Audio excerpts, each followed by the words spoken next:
Assalomu alaykum. Bugungi darsimiz ko'krak mushaklari bo'lib o'tadi. Ko'krak mushaklarini ko'rishdan oldin biz dastlab ko'krakning chegaralarini ko'rib olishimiz zarur bo'ladi. Xo'p, bundan boshlaymiz unda. Birinchi darsda ko'krak chegaralarini ko'rishdan oldin muskul platizmani olib turamiz. Shunda umri suyagi yaqqol ko'rinib turadi. Xo'p, mana boshladik. Ko'krak sohasi rigotorakskus deb ataladi. Ya'ni bundan yuqoridan, mana ko'rib turganimizdek yuqoridan klavikula, mana klavikula turibdi va incisura jugularis farqlanib turibdi. Mana ko'rib turganimizdek incisura jugularis, pastdan esa arcus costa chegaralab turadi. Mana shu qismdan arcus costa chegaralab turadi ko'krak qafasini. Xo'p, ikki yondan esa lateral tomondan linea axillaris posterior chegaralab turadi. Ikki yondan bu yoqda linea axillaris posterior chegaralab turadi. Xo'p, endi ko'krak sohalarini ko'rib olmoqchi bo'lsak, dastlab regio pectoralis, mana ko'rib turgan qismimiz regio pectoralis qismi. Mana regio pectoralis qismi. Xo'p, regio pectoralisni regio pectoralis yuqoridan fossa infraclavicularis bilan bu qism fossa infraclavicularis ko'rib turganimizdek, fossa infraclavicularisning mana bu yonida trigonum claviculari bo'ladi. Xo'p, trigonum clavicula pectorali deb atasak ham bo'ladi. Keyin esa regio sternalis sohasi bo'ladi. Mana bu qism regio sternalis qismi bu. Keyin esa regio axillaris sohasi bo'ladi. Regio axillaris sohasi mana bu qism hisoblanadi. Mana shu regio axillaris qismi. Regio axillarisda regio axillarisni fossa axillaris tashkil etadi. Keyin esa regio infrapectoralis qismi mavjud. Bu infrapectoralis bu pastki qismda joylashgan bo'ladi. Mana ko'rib turgan pastki qismimiz regio infrapectoralis hisoblanadi. Bu infrapectoralisni regio pectoralis lateralis va regio inframamillariga ham bo'lish mumkin mana shu sohadan.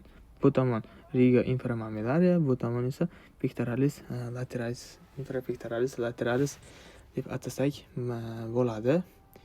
Xo'p, endi ko'krak mushaklar klassifikatsiyasiga keladigan bo'lsak, ko'krak mushaklar klassifikatsiyasi asosan 3 guruhga bo'linadi. Bular ko'krakning yuza guruh mushaklari, ko'krakning chuqur guruh mushaklari va diafragma muskuli bilan chegaralanib turadi, ya'ni ajralib turadi. Xo'p, ko'krakning yuza qavat muskullariga keladigan bo'lsak, ko'krakning yuza qavat muskullariga musculus pectoralis majordan boshlaymiz. Mana shu ko'rib turgan muskulimiz musculus pectoralis major hisoblanadi. Bu mushakning tuzilishi yilpig'ich shaklda bo'ladi. Ko'krak qafasining oldingi yuqori qismini tashkil etadi. Xo'p, buni boshlanishi mana ko'rib turganimizdek klavikuladan yuqori qismdan, yondan esa sternumdan, pastki qismi esa mana bu regio abdominalisning vaginal musculus rectining qiniga kelib birikkan bo'ladi. Boshlangan bo'ladi. Bir kishi esa tuberculum humeri majorisning krestasiga kelib birikadi. Xo'p, vazifasi mana ko'rib o'tgandek quyidagi vazifalarni bajaradi. Mana bunda hozir qo'lni ichkariga burish pronatio vazifasini bajaryapti. Ko'rib turganimizdek, mana endi qo'lni o'sha ko'tarish vazifasini ham bajaryapti. Ko'rib turganimizdek, keyin mana va qo'lni yana pronatio yaqinga harakatlantiryapti. Va ko'rganimiz adduktor yana yaqinlashtirish vazifasini bajargandi. Agar qo'l qimillamay tursa, ko'krak qafasini ham qovurg'alarni ko'tarish vazifasini ham bajaradi. Mana ko'rib turganingiz, mana qovurg'a ko'tarilyapti bunda. Xo'p, shulardan iborat edi. Xo'p, keyingi muskulimiz musculus pectoralis minor hisoblanadi. Musculus pectoralis minor, mana ko'rib turgan mushagimiz, bu kichik ko'krak muskuli hisoblanadi. Katta ko'krak muskulining ostida joylashgan edi. Uchburchak shaklda bo'ladi. Yassi muskul hisoblanadi. Boshlanishi fascis anterior costa 2 va 5larga 5 gacha birikkan bo'ladi. 2, 3, 5 gacha birikkan bo'ladi. Xo'p, boshlanishi birikishi esa processus coracoideus scapulaga birikadi. Mana qarab ko'rib turganimizdek coracoideusga birikkan bo'lib turibdi. Xo'p, bunda vazifalarni ko'rsak, vazifalari kurak suyagini pastga va oldinga tortish vazifasini bajaradi. Agar qo'l qimirlamay tursa, qovurg'alarni ko'tarish vazifalarini bajaradi. Innervatsiyasi nervus pectoralis medialis is lateralis innervatsiya qiladi. Xo'p, mana bu musculus pectoralis majorni ham nervus pectoralis majoris medialis is lateralis innervatsiya qilgandi. Keyingi muskulimiz, hozir buni platizmani o'chiramiz. Buni ham pectoralisni ham o'chirsak, pastki qismda mana ko'rib turgan muskulimiz musculus subclavicus joylashgan. Mana musculus subclavicus deltoidusni olib turamiz. Mana musculus subclavius joylashgan bo'ladi. Mana umrovning ostida. O'z nomi bilan aytilgan musculus subclavicus deb bularni ham olsak yaxshiroq ko'rinar edi. Xo'p, mana ostida joylashgan ko'rib turganimizdek bu mushak. Xo'p, endi bu mushakni boshlanishi pars kardiologiya costa primaga, ya'ni birinchi qovurg'aning tog'ayiga kelib birikyapti. Suyagiga emas, tog'ayiga. Boshlanishi esa shu extremitas acromialis claviculaga kelib birikkan. Mana ko'rib turganimizdek vazifasi umrov suyagini pastga va ichkariga tortish vazifasini bajaradi. Umrov suyagi qimirlamay turganda esa birinchi qovurg'ani ko'tarish vazifasini ham bajaradi. Xo'p, buni innervatsiyasi nervus subclavicus buni innervatsiya qiladi. Ko'rib turgan mushagimizni. Mana shu soha mushagini yaqin ko'rsatganda mana shu soha mushagimiz. Xo'p, endi musculus subclavicusni ko'rdik. Keyingisi musculus serratus anterior. Musculus serratus anterior mana shu joylashgan mushagimiz. Musculus serratus anterior. Xo'p, mana shu mushak musculus serratus anterior hisoblanadi. Bu oldingi tishsimon mushak bo'lib, keng to'rtburchak shaklda bo'ladi. Mana ko'rsak, keng to'rtburchak shaklda bo'ladi. Ko'krak qafasining oldingi tomonida joylashgan mana. Bu oldingi qism, bu orqa qism. Xo'p, oldingi tomonda joylashgan. Boshlanishi 8-9 ta tish bilan qovurg'alardan, yuqori qovurg'alardan boshlanadi. Birikishi marga medialis, mana scapulaning marga medialis qismiga mana birikyapti va angulus inferior qismiga ham birikkan bo'ladi. Ko'p qismi mana angulus inferior. Mana shu qism angulus inferiorga birikkan bo'ladi. Xo'p, buni ko'rib o'tdik. Vazifasi mana vazifasi yelkani, o'sha kurak suyagini oldinga va lateral tomonga harakatlanish vazifasini bajaryapti. Qo'lni gorizontal holatda yuqoriga ko'tarish vazifasini ham bajaryapti. Innervatsiyasi nervus thoracicus longus innervatsiya qiladi. Mana. Xo'p. Qamallanib turganda qovurg'ani ham ko'taradi dedik, qo'lni ham mana yuqoriga ko'tarish vazifasini ham bajaryapti. Xo'p, buni ko'rib o'tdik. Endi keyingi mushagimiz musculus, endi ko'krakning xususiy mushaklariga o'tamiz. Ko'krakning xususiy mushaklariga o'tish uchun bu yoqdan hop musculus litsi. Hop, mana chiqamiz. Mana ko'krak sohasi. Mana shu qismdan boshlaymiz. Mana. Hop, tashqi tomondan musculus intercostalis externus. Mana shu qism externus tog'aygacha bo'lgan qismda birikkan bo'ladi. Mana ko'rib turganimizdek tog'aygacha birikkan. Mana tog'aygacha birikkan mana.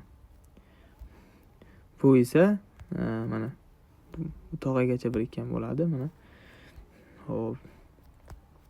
Boshlanishi ustki qovurg'alarning o'sha pastki chetida o'sha qovurg'a egati sulkus kostaning shu tashqi tomonidan boshlanadi. Birikishi pastki qovurg'aning yuqorgi chetiga birikyapti. Mana boshlanishi ustki qovurg'aning mana sulkusning tashqi tomonidan boshlanyapti. Birikishi esa pastki qovurg'aning yuqorgi cheti mana shu qismga birikyapti. Vazifasini bajaradi. Endi buni vazifasi qovurg'alarni ko'tarish vazifasini bajaradi mana. Xo'p mana. Qovurg'alarni ko'tarish vazifasini bajaradi, nafas olishda qatnashadi. Innervatsiyasi nervus intercostalis buni innervatsiya qiladi. Xo'p, keyingi mushagimiz eksternusni olib tashlaymiz. Xo'p. Oldik. Eksternusni oldik. Eksternus ichida mana internus turibdi. Ko'rib turganimizdek mana. Bu internus. Boyagi eksternus ko'rganimizda mana shu qismgacha, ya'ni qovurg'aning o'sha tog'aygacha bo'lgan qismga birikkan edi. Endi bu oxirgacha mana tog'aydan o'tib ham ya'ni sternumgacha ham kelib birikkan bo'ladi. Boshlanishi qovurg'alarning yuqorgi cheti, aytib o'tgandek mana qovurg'alarning yuqorgi chetidan boshlanib pastki chetiga birikadi. Birikishi. Vazifasi qovurg'alarni tushirish, nafas chiqarishda qatnashish vazifasini bajaradi. Innervatsiyasi nervus intercostalis buni innervatsiya qiladi. Xo'p. Ko'rdik, endi buni harakatlanishni ham ko'rib o'taylik mana. Nafasni chiqarishda qatnashyapti mana. Qovurg'alarni tushirish vazifasini bilan qisqaryapti mana. Ko'rganimizdek mana qisqaryapti.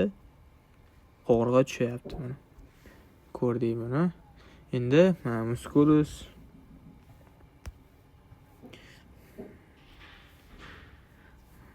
endi intimi eksternini ko'rdik. Endi intimini ko'ramiz. Mana kesamiz, buni kesamiz, buni ham kesamiz. Uzr. Interni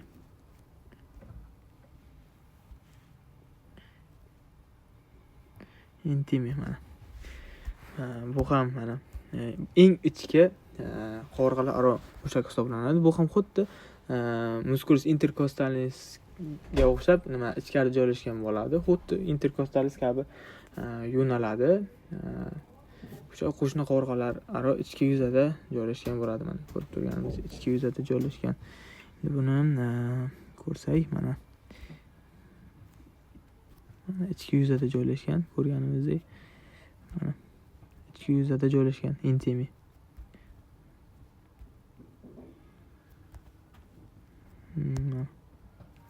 Ko'rib turganimizdek qavatlari mana tashqi qavat.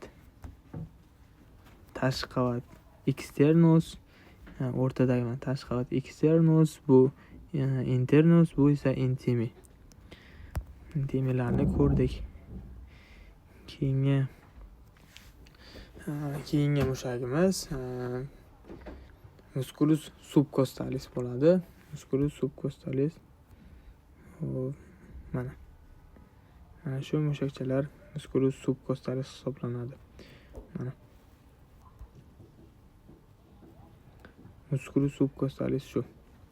Musculus subcostalis qovurg'a osti mushagi, ko'krak qafasining eng ichki yuzasida joylashgan. Boshlanishi 10 va 11 qovurg'alarni shu burchagiga yaqin joylashgan bo'ladi.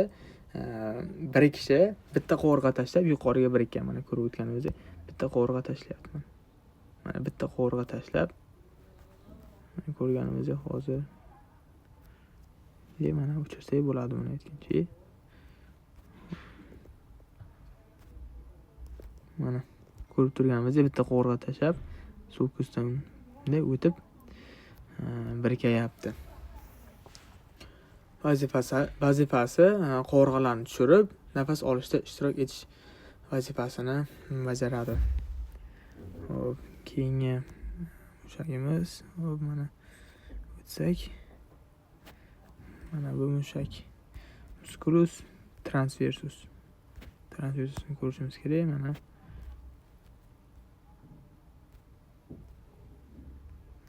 alohida o'chirib bo'lmaskan. Hop, mana ko'rib turganimizdek, mana ichki qismida joylashgan. Musculus transversus thoracicus. Bu ko'ndalang yo'nalgan bo'ladi. Yelpig'ich shaklda bo'ladi. Asta bitib bersak, mana yelpig'ich shaklda. Hop, ko'krak qafasini oldingi devorining yuzasida joylashgan, ya'ni o'sha sternumga birikkan bo'ladi. Boshlanishi o'sha korpus sternining pastki qismi, mana ko'rib turganimizdek korpus sternining pastki qismi va processus xphoideusga birikkan bo'ladi. Bunda uncha ko'rsatilmagan ekan u qismi. Processus xphoideusga birikkan bo'ladi. Ma'lum bir qismi. Vazifasi qovurg'alarni tushirib, nafas chiqarishda ishtirok etadi. Innervatsiya nervus intercostalis bularni innervatsiya qiladi. Xo'p, endi diafragmaga keladigan bo'lsak. Diafragma. Xo'p, mana. Diafragma yupqa harakatchan mushak hisoblanadi. Uni shakli o'sha yassi mushak hisoblanib, apertura thoracicus inferiorni to'ldirib turadi. Mana bu inferior qismi. Yuqorida esa superior qismi edi. Inferiorni to'ldirib turadi. Ko'krak va qorin bo'shlig'ini bir-biridan ajratib turadigan qism hisoblanadi. Joylashuvi qovurg'alarning tugash sohasida joylashgan. Mana yaxshi bitib bersak, qovurg'alarning tugash sohasida joylashgan. O'ng va chap qovurg'alar yoylarida, mana o'ng va chap qovurg'a yoy qismlarida 12-chi ko'krak va 1-chi va 3-chi bel umurtqalari ham bu diafragma hosil qilishda mana qatnashyapti. E'tibor bergan bo'lsak, 1-chi, 2-chi, 3-chigacha mana hop qatnashyapti. Tuz suyagining hanjosimon o'simtasi sohasigacha ham borgan mana. Ko'rib turganimiz. Hop, bunda 3 ta qism farqlanadi asosan. 3 ta qism. Hop, buni chizib ko'rsatsak. 3 ta qism farqlanadi. Birinchi qismi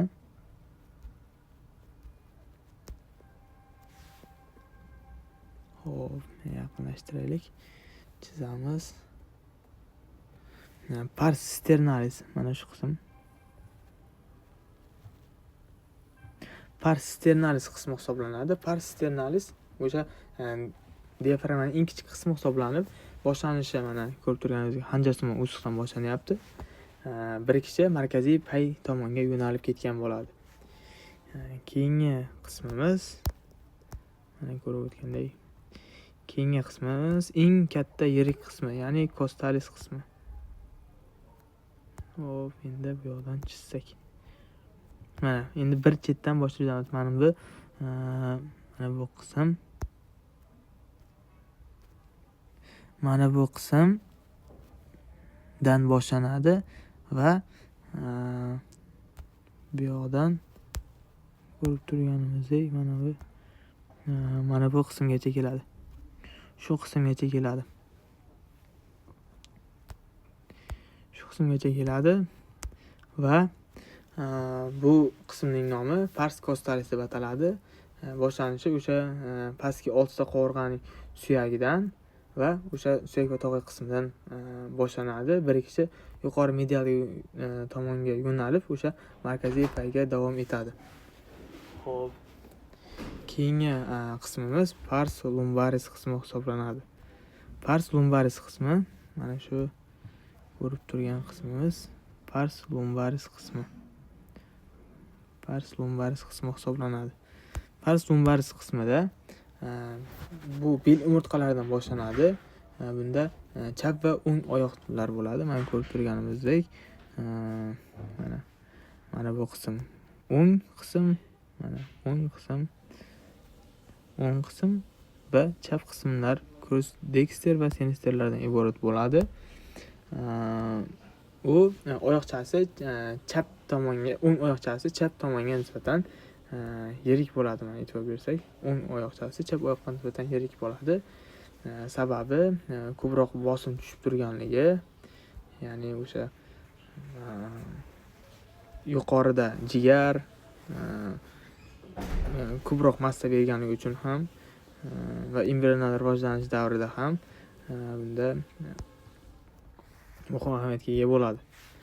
Xo'p, endi chap va o'ng oyoqchalar orasida ravoqlar bo'ladi, ravoqsimon bo'ylamlar bo'ladi. Bular ligamentum arcuatum mediale, medianum va lateralidan iborat bo'ladi. Mana shu qismda mana hozir hop mana shu qismimiz medianum, mediali va laterali qismlariga bo'linadi. Ko'rib turganingizdek, medianum mana shu qismi, medianum, mediali va laterali qismlardan iborat bo'ladi. Xo'p, endi bu qismlarni muhim ahamiyatga ega bo'lgan tomonlari bu medianumdan ko'rib turganimizdek aorta chiqqan bo'ladi, ya'ni qorin aortasi chiqqan bo'ladi. Mana bu mediali va laterallardan esa mushak joylashgan bo'ladi. Mushaklar psoas major va musculus quadraticus mushaklaridan iborat bo'ladi. Bu qismi quadraticus, bu qismi psoas major, bu qismdan esa ko'rib turganingiz aorta chiqadi.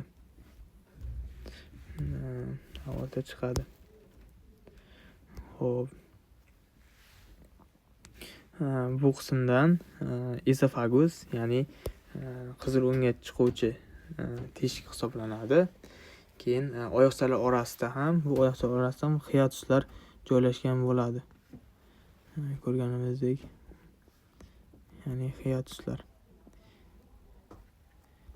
Bu qismda mana ko'rib turganingizdek, ikkita teshik, ikkita hiatuslar bo'ladi. Hiatus aortik hiatus emas, adashdim, uzr. Bu qismda venalar o'tgan bo'ladi. Vena azigoz va vena hemiazigoz venalar o'tgan bo'ladi. O'ng tomonda turganimiz o'ng tomondagisi vena azigoz, ya'ni tog' vena hisoblanadi. Bu chap tomondagisi esa chap tomondagi qismi esa vena hemiazigoz hisoblanadi. Keyin yana hiatuslarni aytdik. Hiatus mana bu qismi aorticus dedik, bu qismni esophagus dedik.